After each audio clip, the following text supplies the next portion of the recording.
Hi everyone, how are you all doing? I'm Amit Ajmani, your educator, and I welcome you all to Sri Jayendra Rank Zone classes. So, students, how do you feel completing the syllabus, completing the physics, all the chapters? I hope that was a great relief for you guys, but not a time to get complacent or careless. Completing the syllabus is not important. Understanding is a bit important, but the main thing is learning and revising. And based on that learning and revising, the main thing is when it will be asked, will you be able to give the correct answers and score marks or not? If yes, very good. If no, what was the use of taking the classes? What was the use of understanding? What was the use of learning? If you are not able to give the right answers, if you are not able to score marks, all the efforts from my side, from your side, they all got wasted. Correct? So, we'll be completing up your physics in today's class, discussing the question answers of the chapter sources of energy. But you yourself, from the bottom of your heart, know how well you have studied, how well have you played your role, and how much you know. Nobody except you knows better than yourself that whether you have learned the chapters or not, whether the question you are facing, do you know the answer or not? So if you know the answer, I appreciate. If not, still you have got time, right? You can do it. And this is what I expect from everyone. So let us complete up the question answers of sources of energy. And with these, let us complete up our physics syllabus. Question number one says that energy can neither be created nor destroyed. But still, everybody discuss about the energy crisis. Why? Energy, you can't destroy energy. So why there is this energy crisis we are talking about? The reason is energy transform into different form continuously. The reason number two is usable form of energy is dissipated to the surroundings in less usable forms. Third reason is energy is consumed and cannot be used again. And the fourth reason is all of these. So try to relate why we are talking about energy crisis. Is it because energy transform into different form continuously? Yes, it is a true statement because transformation of energy continuously goes on. Second reason is usable form of energy is lost to the surrounding in less usable form. That is also one of the main reasons why we are talking about energy crisis. Next is that energy is consumed and cannot be used again. Exactly. Had it been possible to use these energies again and again, obviously we would not have been talking about energy crisis. So the answer is right now option number D, all of these. Fine. Coming to the second question, an ideal source of energy should have. Now what are the features or attributes of a good energy source or an ideal fuel? We have discussed at length in our previous class. Let us see. It should have a higher calorific value. Yes, calorific value is the amount of energy produced on burning a unit mass of a fuel. So obviously we are burning or using any source of energy for energy. right? So if the energy is less, what is the use of that? So we want such sources which have higher calorific value, and that makes a source of energy good for us. So the first option is correct. Second reason or feature is easy transportability. Yes, of course, we look for an easy transportability so that the fuel that we are using is easily transportable. So this is also a condition required in a good fuel. Next is easy accessibility. Obviously, yes. It should be easily accessible. Therefore, the answer needs to be all of these. All of these are the features of a good or an ideal fuel. Let's come to the next question. Fossil fuels are, the option given are non-renewable sources of energy or renewable sources of energy, both A and B, neither A nor B. Fossil fuels, we know these are the non-renewable or the exhaustible sources of energy. They cannot be renewed again and again because they take a very long time to get replenished. So A is the correct answer. Coming to question number 4. Dead organisms are transformed into petroleum and natural gas in the presence of air or the absence of air or the presence of sunlight or none of the above. We know that the dead organisms, they are buried deep and deep in the earth crust, where because of anaerobic bacteria. Anaerobic bacteria is the bacteria which acts in the absence of air. So in the absence of air, the anaerobic bacteria acts and break down and convert these dead and decaying plants and animals into fossil fuels. So this process of formation of fossil fuels takes place in the absence of oxygen. B is the right answer. Okay. Next question. Which of the following problem is associated with burning of coal? If we are going to burn coal, then what exactly will be the problem faced by us?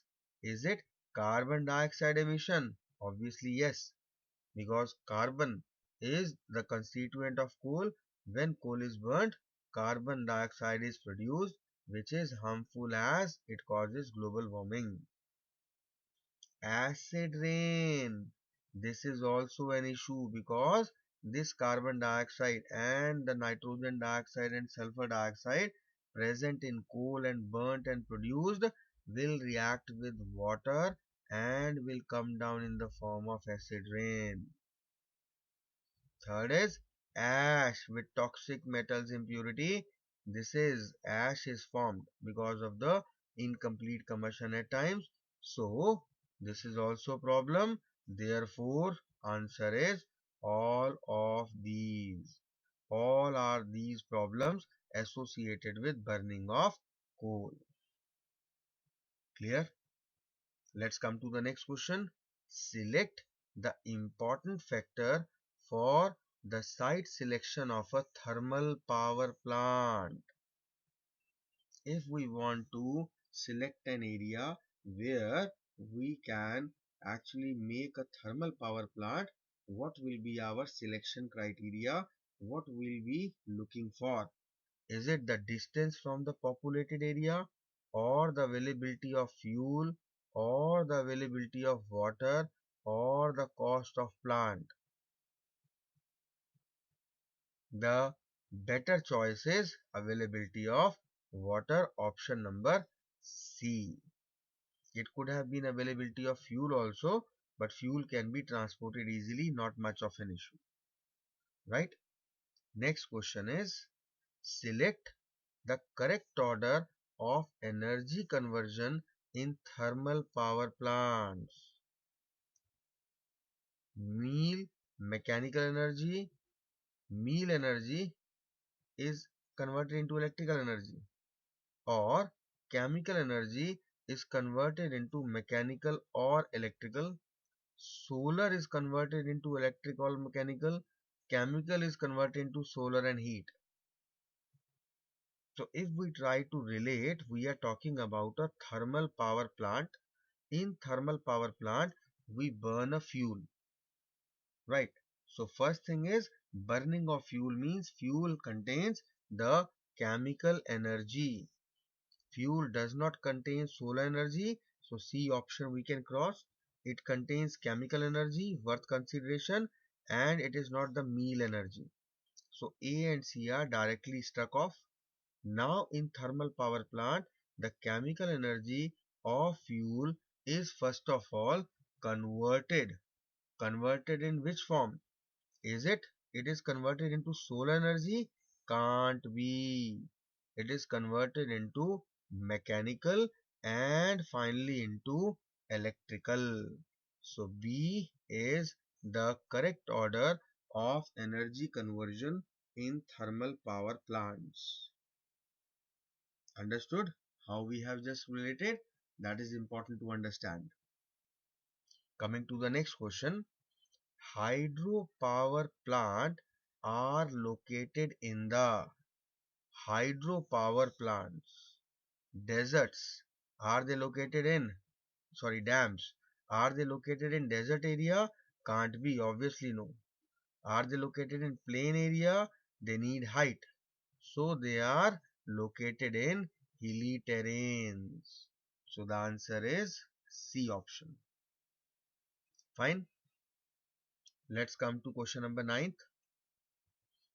Biogas is better fuel than animal dung cake because options given to us are: biogas has lower calorific value, animal dung cake has higher calorific value, biogas burns smoke and leaves no residue.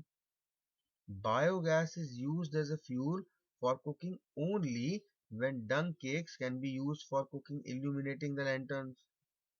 Now what is the correct option?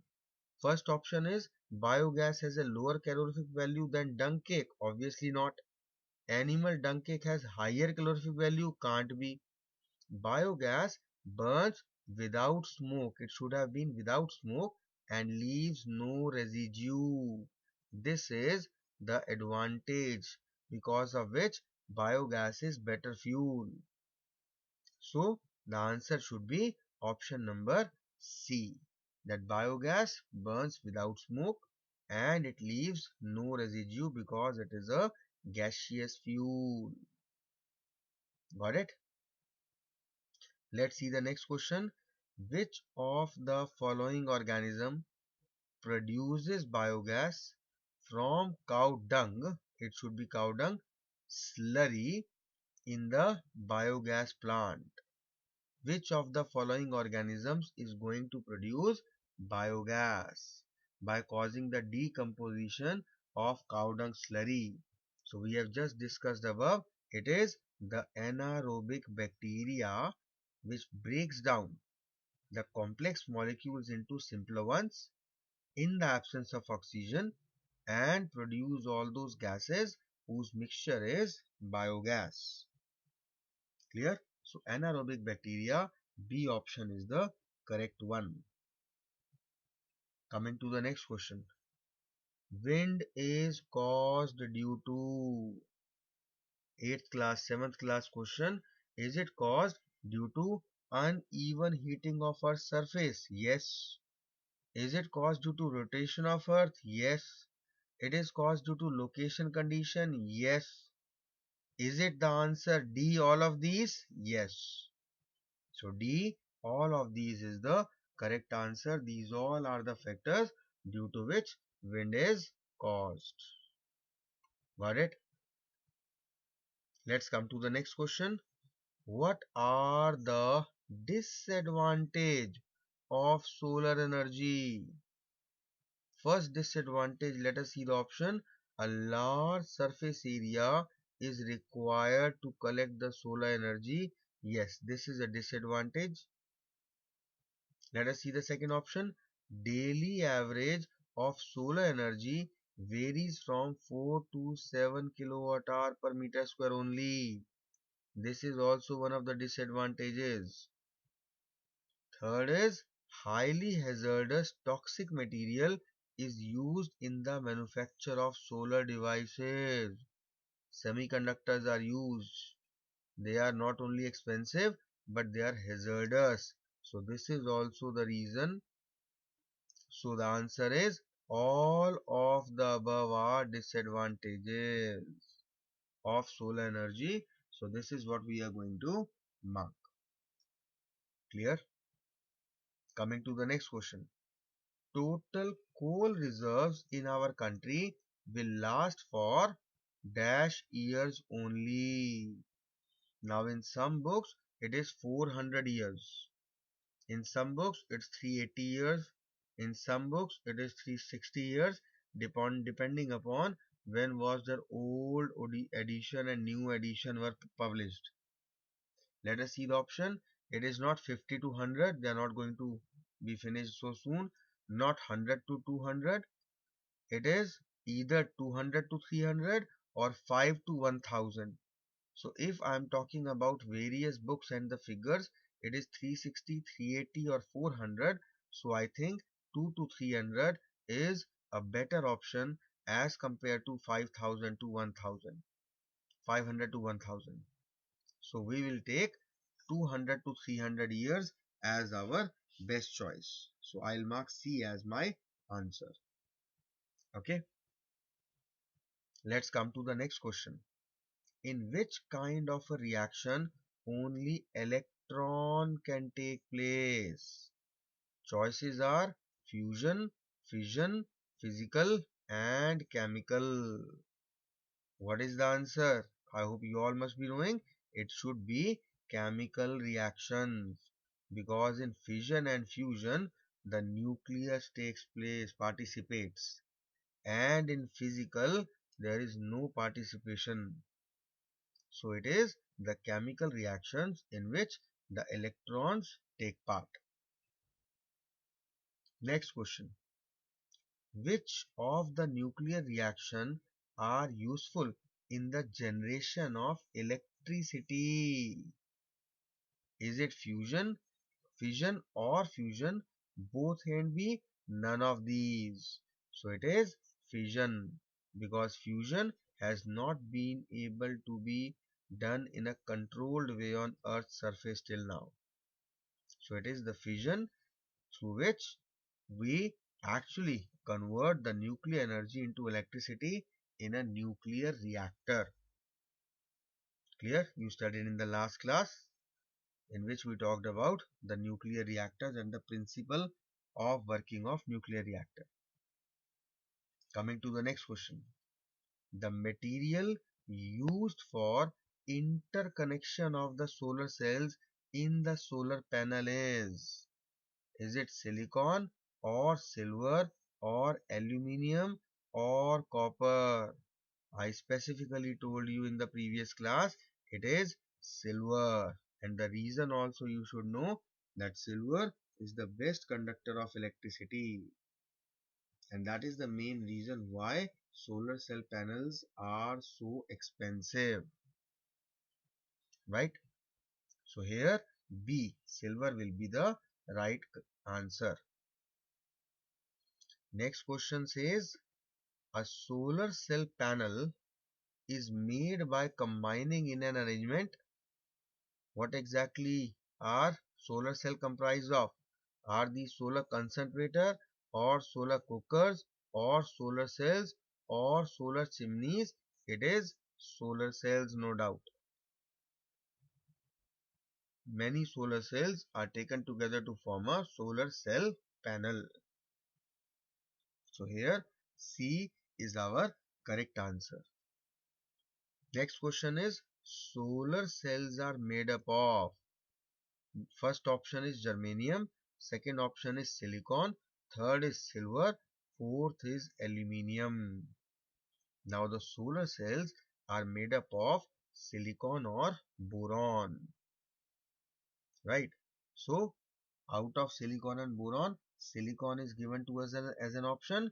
We will mark silicon.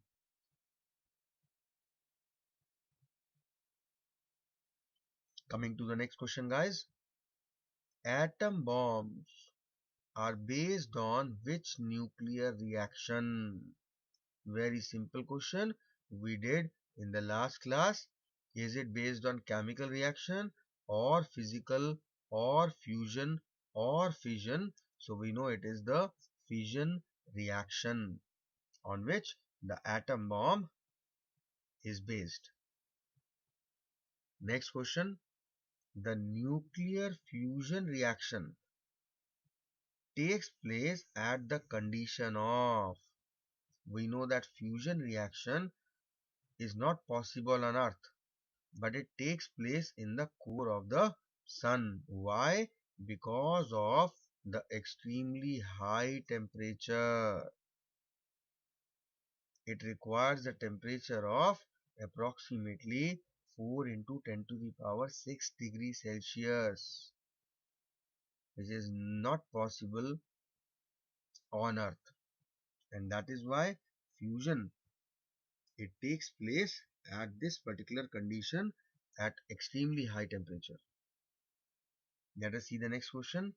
There are three elements A, B and C having mass number 3, 180 and 235 respectively. Which one of them is suitable for making an atom bomb? Now for making an atom bomb, we require fission reaction. And for fission reaction, we require a heavy nucleus. Heavy nucleus means we require such an atom whose atomic mass is high. And out of these, the highest atomic mass is seemingly of C, 235.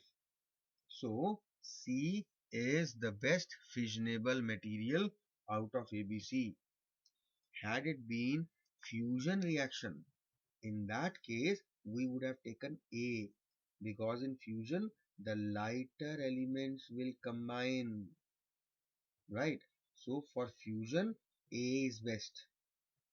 But for fission, that means the process taking place in atom bomb, here C with the maximum possible atomic mass is considered to be best. Okay, let us see the next question. Which two are isotopes of each other? Now we know what exactly are isotopes. We have studied in 8th also, 9th also, 10th also. Isotopes are the elements having the same atomic number but different masses. Now atomic number are written at the lower side, atomic mass at the upper side. So let us see. This is Z88230. This is Z9230. So atomic number 8890, they can't be isotopes. Z88228. Now these two are isomers. Atomic number 8888, atomic mass 230, 228. Fourth option is Z89, not matching with anyone. So the correct answer is this Z88230 and Z88228. Let us see where the option is. Z88230, Z88228. The very first is our answer. In B option, it is 8889, can't be. In C option, 8890 can't be. In D option, 8890 can't be. Clear? Right? Next question is, what is the ultimate source of energy? Is it water, sun, uranium, fossil fuels? Obviously it is sun. Sun is considered to be the ultimate source of energy. Got it? Now let's come to the next question, question number 24th. Now in this question, the examiner is saying, Which one of the following forms of energy leads to least environmental pollution in the process of its harnessing and utilization? Least environmental pollution. First option is nuclear energy, second is thermal, third is solar, fourth is geothermal. Out of these, the answer is solar energy, option number C. To harness and to utilize solar energy, least environmental pollution takes place. Clear? So, answer is option number C. Now let's see in question number 25th, what the examiner is saying is the major problem in harnessing nuclear energy is how to. Options are option number A, split nuclei. Second option number B is sustain the reaction. Option number C is dispose of spent fuel safely. Or option number D is convert nuclear energy into electrical energy. Now, out of these four options, we can relate very well that the major problem is not to split nuclei, that we can do with a neutron. It's not to sustain the reaction because it is a chain reaction. It is going to sustain itself. We don't have to do anything after just striking or bombarding the nucleus with neutron. The main problem is how to dispose of the spent fuel safely. Right? So option number C is our correct answer. Coming to the next question. A good fuel should possess. So once again, we need to relate the features or characteristics of a good fuel. Now what are those features? Let us see. The first is higher ignition temperature. Should it possess higher ignition temperature? No. Because if the ignition temperature is high, then obviously it will be too difficult to first of all light the fuel. Second option is moderate ignition temperature. Yes, this is the option that we were looking for. Moderate. It should be neither too high nor too low. Next option is high calorific value. Yes, a good fuel needs to have a high calorific value so that it may produce more energy. So C option is also correct.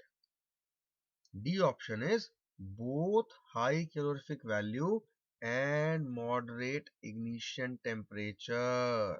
So this is the option which includes both B and C, and thus we need to mark the right answer to be D. Got it? Let's come to the next question.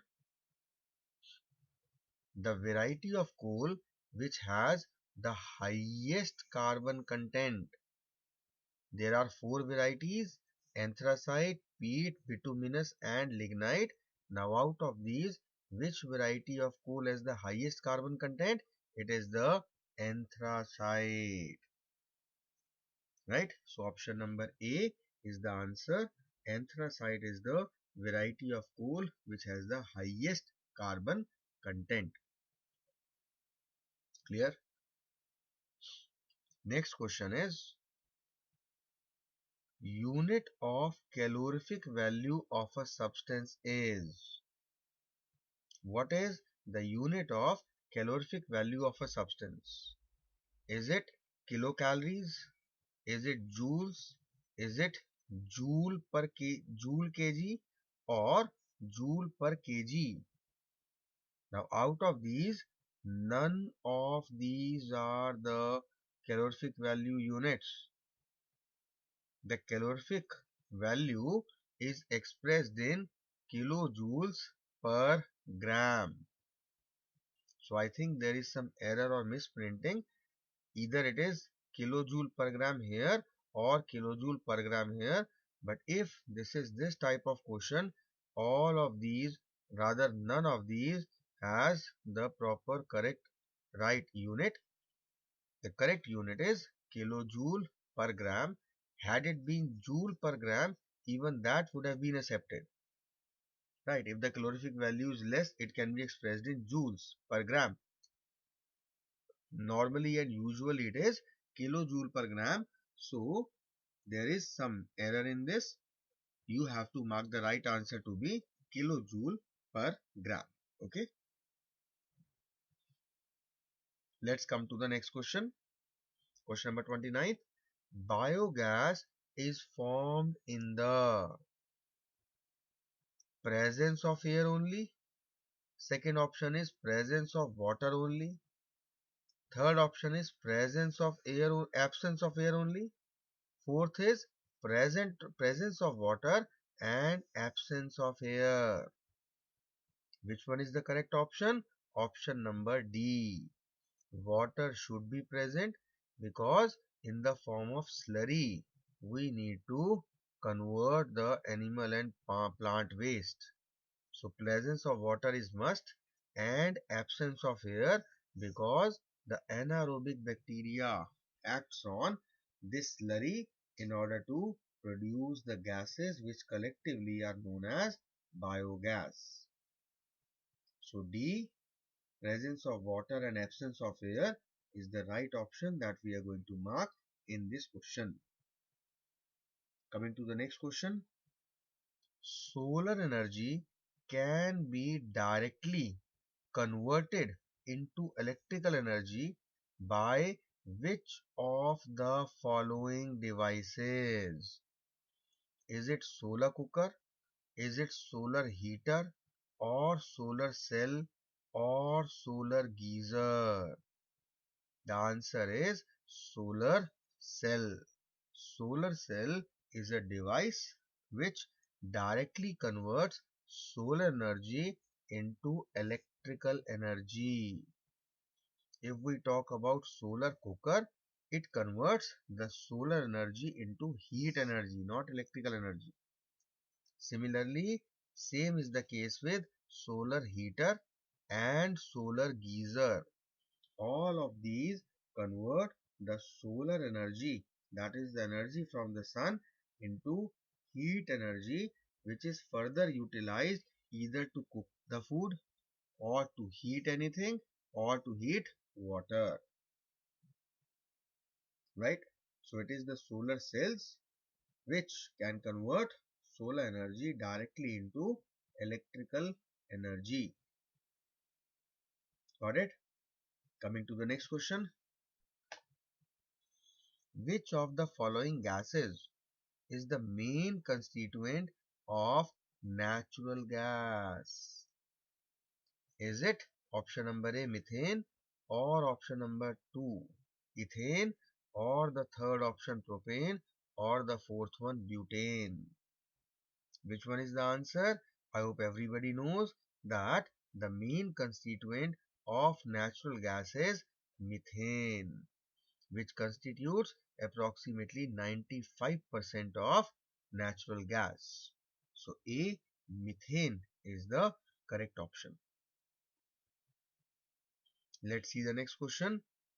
Which element is used in solar cells? This we have already done, I suppose. The question is asked in a different language, but the question is same and the answer also needs to remain in same. Let us see the options. A option is carbon, B is silicon, C is phosphorus, D is sulfur. In the above question, we were having silicon, which is our correct answer, and other than this, we were having some metals. Here, we are given silicon, which is our answer, and some non-metals. Right? So the answer is silicon, and I already told you it is silicon as well as boron. Both are used in solar cells. Clear? Let's come to the next question. Ocean thermal energy is produced due to Options are pressure difference at different levels in the ocean. Number 2, temperature difference at different levels in the ocean. Number 3, energy stored by waves in the ocean. Or number 4, tides rising out of the ocean. Now the correct option is B, temperature difference at different levels in the ocean. This is actually ocean thermal energy. Otherwise also we could have easily related it. How? Ocean is given different levels in the ocean, different levels in the ocean, right? In the ocean, in the ocean. So ocean is related to all options. Left is thermal. We know that therm means heat. It is temperature. It can't be tides. It can't be pressure. It can't be energy stored by waves, right? So we can get the idea from the question itself many a times. Now, if we are talking about the energy stored by waves, it is sea wave energy. Had it been sea wave energy, waves are the things we are getting in common, we would have gone for it. Tides, they produce tidal energy. So had it been tidal energy, I would have given D as the right answer. So it is ocean thermal energy. Therm relates to heat or temperature. So it is B option. This ocean thermal energy is produced due to the temperature difference at different levels in the ocean. Clear? Let's come to the next question. A device in which electricity is produced by the process of controlled nuclear fission reaction is called? Is it a nuclear chain reaction? Second option is hydel power plant. Third option is nuclear reactor. Fourth option is thermal power plant. Very direct, very simple question. The place where electricity is produced by the nuclear fission reaction is the nuclear reactor. C. Nuclear reactor is the answer what you are going to mark for this particular question. Got it? Next question. Spent slurry, that is bio waste after obtaining biogas, is used as. First option is it is used as fuel. Second is it is used as manure. Third, it is used as a food for livestock. Or fourth, it is used again for generating biogas. So the answer is it is used as manures. Why so? Because this spent slurry contains nitrogen, phosphorus, potassium, which are macronutrients for plants. That is, plants require them in large quantities. And because of these advantages, biogas is rightly called a boon to the farmers. It's a boon because it not only provides them with the cooking fuel in their houses, also it provides them with the manures which they can just simply spread in their fields without any extra cost. So that is why biogas is considered as the boon to the farmers. Okay, let us come to the next question. At the present rate of consumption, our total oil reserve would last for. Now this is something with which I think you will probably will feel a bit shocked and frightened. The answer is 12 to 15 years. Options were 10 to 12 years, 12 to 15 years, 20 to 30 or 50 to 60. So at the present rate of consumption, the rate at which we are consuming, our total oil reserve would last for the present known oil reserves. We are not sure whether we'll be finding new oil reserves, how long they will add up. I don't know. Nobody knows, right? Because that is in future going to happen, uncertain. But the present oil reserves that we have, as per the present rate of consumption, they are just going to last only 12 to 15 years. This is seriously problematic and worth giving a thought. By the time you will come to my age, you will not be having any kind of petrol or diesel to run your vehicles. And that is why humans are going for all these alternative, all these non-conventional sources. This CNG was the first step, because before CNG it was all petrol and diesel only. So CNG is the first step, and now once again new technology is opening up many paths. Wind energy, right? Solar energy. Nowadays, seeing the solar panels and seeing the windmills, that is a very common sight nowadays. So what is that being done? It is just in order to make a small contribution so that these oil reserves, these conventional sources of energy, they may be kept separately for the future generations. Sustainable development. This word you have been studying and learning for such a long time now. This is what sustainable development means.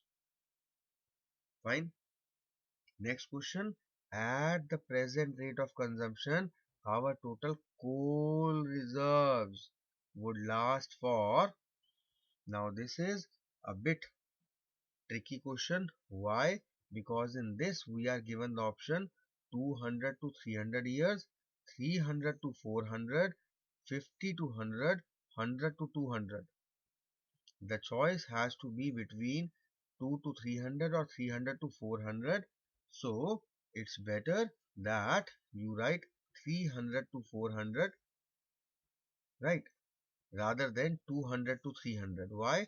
Because out of 8 books, in 5 books it is 350, 360. So let's go with the fundamental of majority wins, right? Rest, if you just check out through the Google or internet or any other source, that's a different thing.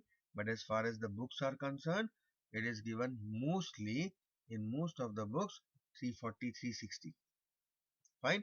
So let us make it a better option, 300 to 400 years. Clear? Next question. India obtains dash of energy from nuclear reactors. Now this is one of those questions which we did not discuss while teaching and studying. So it's better that these kind of questions you may note down. Clear? So it is either 9% or 17 or 8 or 3%. This is actually 3%. At the moment, the total energy requirement of India, only 3% is being fulfilled by the nuclear reactors. Clear? Let's come to the next question. Enrichment of uranium is carried out at nuclear fuel complex which is in Kota or Narora or Hyderabad or New Delhi. Now these are GK questions that have been asked, so it's better noted down. It is Hyderabad. Enrichment of uranium is carried out at nuclear fuel complex Hyderabad. Another GK question. In India, uranium mainly comes from, is it the Khetri mines or Nangalam or Jadugoda mines or from Hyderabad? The answer is Jadugoda mines. Please note it down for future reference because you won't be able to remember the question as well as the answer. So please note down the question also. Clear? Next, the first nuclear setup in India was at Rana Pratap Sagar or Tarapur or Kalpakkam or Trombay. It was in Trombay. You can note it down once again. So these three questions were more of general knowledge questions, factual questions, right? Coming to the next question, which is a normal one.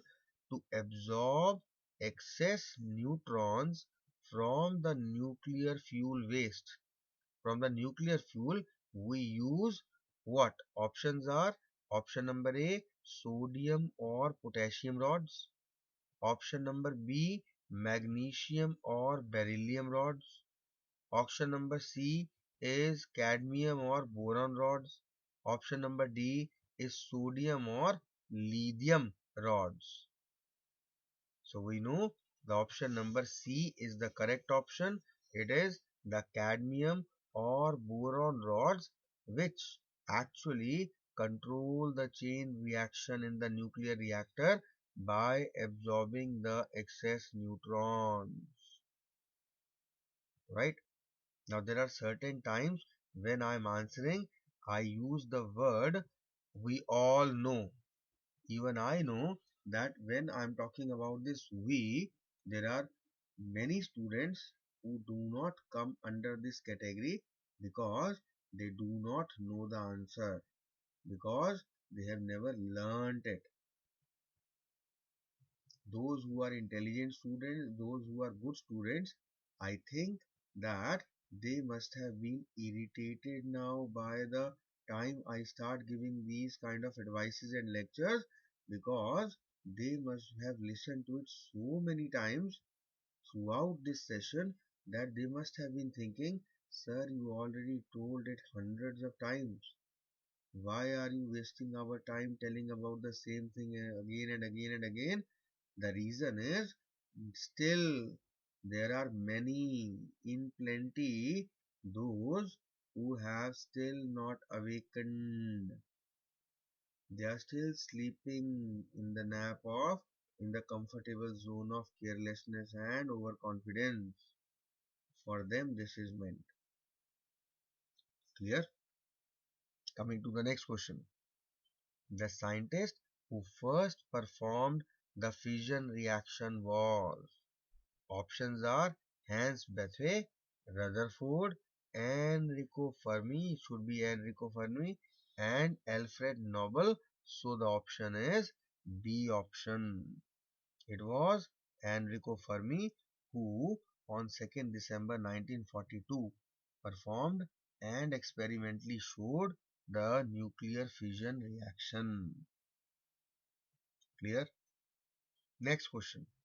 In a nuclear fission reaction, options are only electrons are redistributed, protons remain as such. Second option, only protons are redistributed, neutron remain as such. Third option, only neutron are redistributed, proton remain as such. Fourth is protons and neutrons both are redistributed. Now the answer everybody knows, simply applying the concepts. There will be many students who will be saying, sir, we don't know the answer. We did not get the language. There is no point of getting the language. Just simple one thing. What is nuclear fission? Fission means breaking up, splitting up of nucleus. So the nucleus is breaking down. What are the subatomic particles present in the nucleus? It is protons and neutrons. So simply there will be protons and neutrons which are redistributed because the nucleus is broken now. These protons and neutrons have to rearrange in different numbers to form different elements. So quite simple. Answer is option number D. Protons and neutrons both are redistributed. Clear? Let's come to the next question. In a nuclear reaction, the particles that take part are, once again, option is in a nuclear reaction.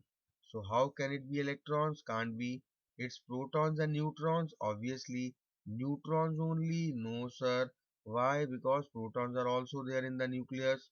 So, in a nuclear reaction, the particles that take part, the particles that participate are the nuclear particles, nucleons, we call them. Both the protons and neutrons are collectively called nucleons. So it is the nucleons that are affected. So it will be both protons as well as neutrons. Clear? Let's come to the next question.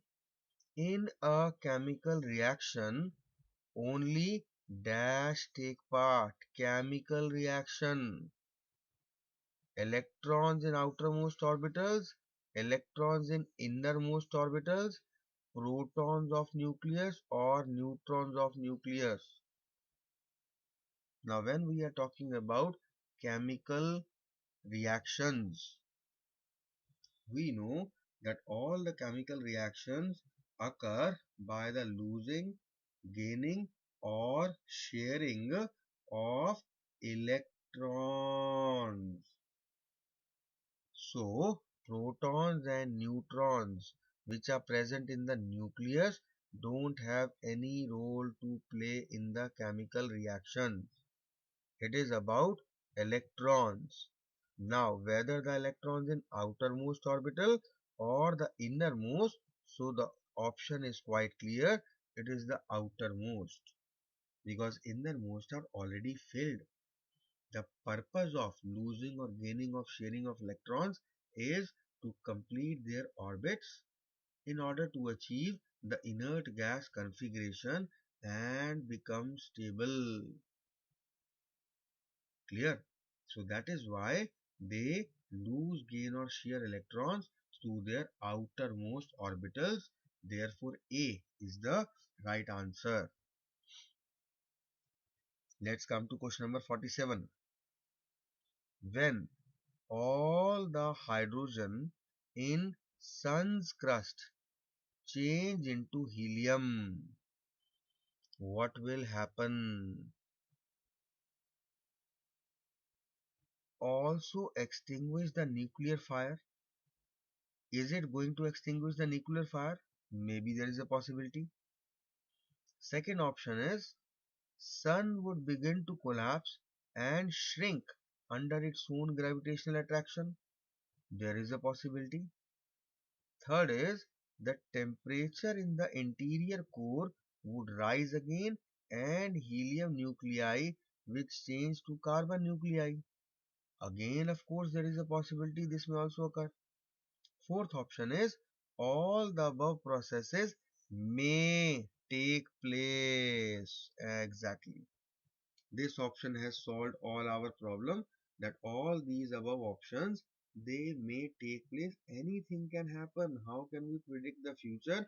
That too about something about the universe about which we still don't know so many things.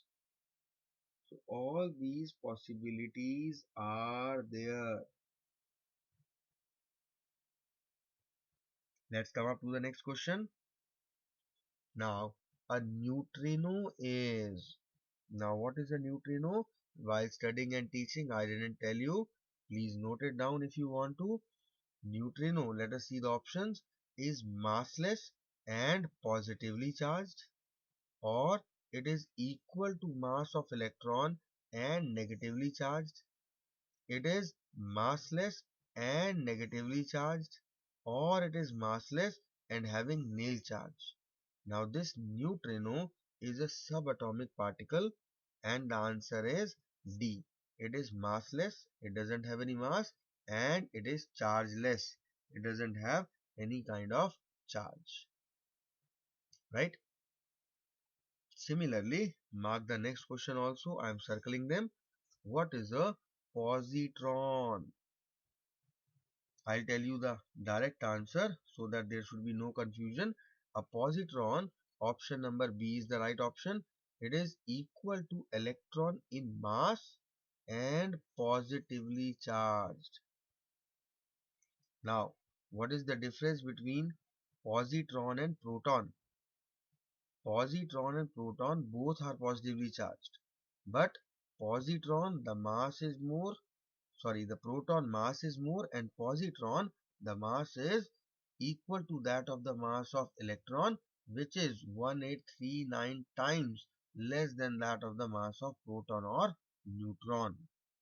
So this is the difference between positron and proton. Clear? Next question is, when two protons moving at high speed collide, they change into, two protons are colliding. What will happen is, options are one neutron, one positron, one neutrino. Second option is one positron, one neutrino will be formed. Third option is one proton, one positron, one neutrino will be formed. Last option is one proton, one neutron, one positron, one neutrino will be formed. 90% of the students, this question went above the head, right? Only 10%, those who have learnt it, studied it from somewhere, only they will be able to relate it. Otherwise, normally I have seen this question specifically, students face many problems. The answer is option number D. When two protons moving at very high speed collide, they will form one proton, and the remaining one proton will be converted into one neutron, one positron, and one neutrino. Right? So please keep this in mind and note down these three questions about the neutrino, positron, and this particular question as to what will happen if two protons will collide with each other at high speed. Right? Let's come to the next question. Complete the following reaction. Hydrogen H12 and it is adding up with another hydrogen. What will be formed? The answer is helium. This is the nuclear fusion process that is going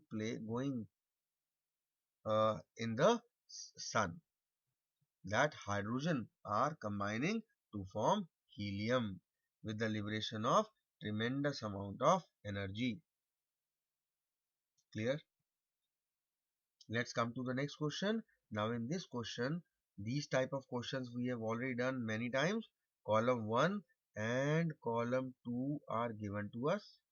In column 1, we have got the option A, B, C, D, which are electron, proton, neutron and positron. It should have been right. And in column 2, we have got 1, 2, 3, 4. These are the names of the scientists: James Chadwick, Rutherford, J.J. Thomson, Carl D. Anderson. We have to match them up. Let us try to relate. Electrons were discovered by whom? J.J. Thomson. Protons were discovered by whom? They were discovered by Rutherford.